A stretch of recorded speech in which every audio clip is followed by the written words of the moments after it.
Kayak Fishing Tales is brought to you by Ocean Kayak, makers of the Trident series of kayaks and the Torque electric kayak.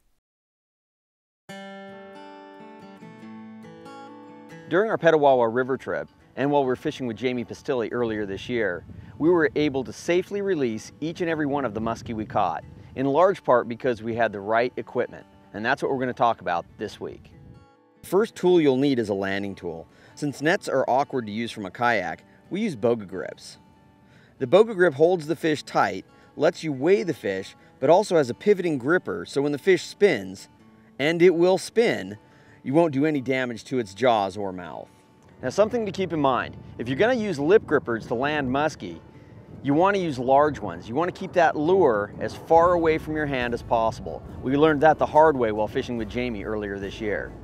While Jamie was lipping a big muskie, the fish thrashed and the large plug swung up and into his hand. Not a fun situation. To safely remove the hooks out of muskie, you're going to need a couple pieces of gear. One of the most important would be a long-handled pair of pliers. Standard needle nose just won't do the trick to get to those hooks that are deep inside the fish's mouth. This is also when a pair of jaw spreaders works well, because they keep the muskie's mouth spread wide open so you can get at the hooks as quickly and safely as possible. Even with both of these tools, sometimes you just won't be able to remove the hooks without causing too much damage to the fish, and that's where bolt cutters come in handy. With a sturdy pair of bolt cutters, you can just cut away the hooks to get that lure out. Once you've removed all the hooks, if you want to lift the muskie out of the water to get a photo, just make sure you do it quick and that you support its belly as you take it out of the water. The lip grippers should be used only to control its head, not to bear the weight of the fish. After getting a few quick photos, get that fish back in the water as quickly as possible and take your time reviving it so you can release it healthy. The best way to revive a muskie, like most fish, is to hold it upright by the tail and gently move it side to side. Once you feel the fish try to struggle free, it's ready to go.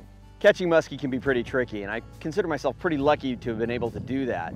But the true measure of achievement is to be able to release that muskie alive healthy. So make sure you have the proper tools to take care of the job.